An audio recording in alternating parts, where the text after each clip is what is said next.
Hello welcome to Mounty talkies. Yes, social media కాదు ఇది, psycho media. అలాగే తయారైంది.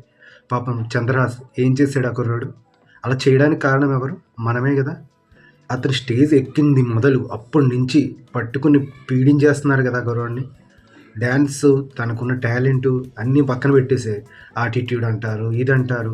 మీ రూపాయి అయినా తిన్నాడా? లేకపోతే మీ ఇంట్లో రూపాయి, మీ చుట్టాల రూపాయి అయినా తిన్నాడా? తన డబ్బులే కదా, తన నాన్న సంపాదించిన డబ్బులు పెట్టేసి మీకు నచ్చకపోతే మానేయండి, నచ్చితే చూడండి, నచ్చకపోతే నచ్చలేదని చెప్పండి. అంతేగాని ఇష్టం వచ్చినట్లు మీమ్స్. ఎంటర్టైన్మెంట్ కూడా ఒక హద్దు ఉంటుంది. మరీ హద్దు దాటి ఒక లైన్ క్రాస్ చేస్తే అది ఎంటర్టైన్మెంట్ అవ్వదు, సోషల్ మీడియా అవ్వదు, సైకో మీడియా అవుతుంది. సైకో మీడియా వల్ల ఎంతమంది ప్రాణాలు పోతున్నాయో తెలుసు కదా. డైరెక్ట్గా హత్య చేయడమే కాదు, ఇండైరెక్ట్గా ఎలాంటిది కూడా ఒక హత్య కింద లెక్క. ఆ గుర్రోడు కెరీర్ స్టార్ట్ చేశాడు మొదలు వెనకాలే అది ఎంత కాదనుకున్నా మానసికంగా ఎంత మానసిక క్షోభ ఉంటుందో తెలుసా.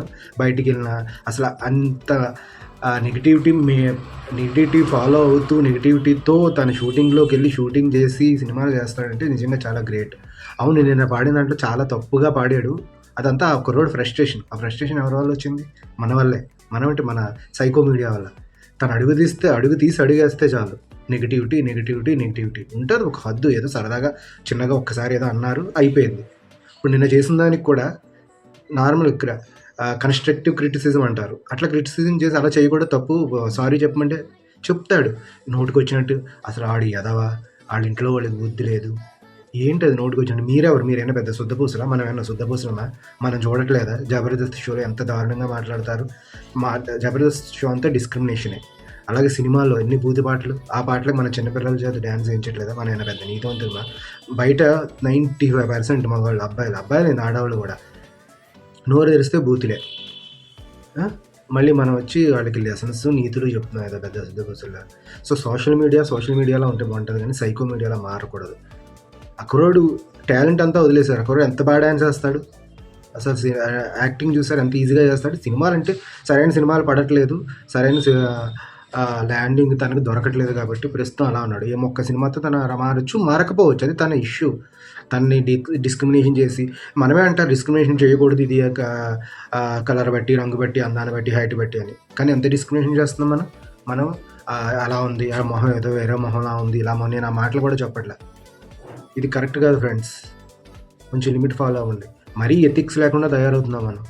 సో మీమ్స్ చేయొచ్చు, అది నవ్వు వచ్చే వరకు, అవతలను హర్ట్ చేసే వరకు కాదు. సో ఎంటర్టైన్మెంట్ వరకు ఉంటే బాగుంటుంది. కానీ పర్సనల్ అటాక్, ఫ్యామిలీ అటాక్, మానసికంగా క్షోభ చేసి వాళ్ళు చచ్చిపోయి వాళ్ళు సూసైడ్ చేసుకుని అంతవరకు వెళుతుందంటే ఆలోచించండి. మీరు బ్రతకడం కోసం ఇంకొకరిని చంపడం ఎంతవరకు న్యాయం? సో నిన్న జరిగిన ఇష్యూలో తను చేసింది, తన ఫ్రస్ట్రేషన్ వల్ల ఏం చేయాలో తెలియక, అంత నెగిటివిటీని తట్టుకోలేక అలాగా ఉక్రోషంతో బయటపడ్డాడు. దానికి సారీ చెప్పమంటే చెప్తాడు, తను కూడా రియలైజ్ అవుతాడు.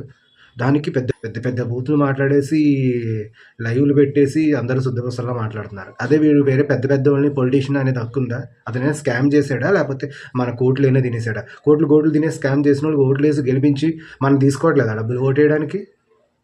అదే అందరూ పెద్ద నీతిమంతుల్లాగా. సో ప్లీజ్ ఎంటర్టైన్మెంట్గా చూడండి. కుర్రోడిని ఇంకా తినేయకండి. ఇంకా ఎప్పటి నుంచి, ఎన్ని సంవత్సరాల నుంచి? తను ఒక్కడే కాదు, ప్రతిదీ. నేను కూడా సోషల్ మీడియా వల్ల కొన్ని లక్షలు లాస్ అయ్యాను. ఓకే ఫ్రెండ్స్, ఇదే ఈరోజు నేను చెప్పాలనుకున్నది. ఓకే, తర్వాత మన ఇష్టం. మనం ఏం నీతిమంతులం కాదు అవతల వాళ్ళకి మనం ఏం చెప్పడానికి. మనం ఎగిరి 4 వేళ్ళు ఆల్రెడీ చూపుతుంది.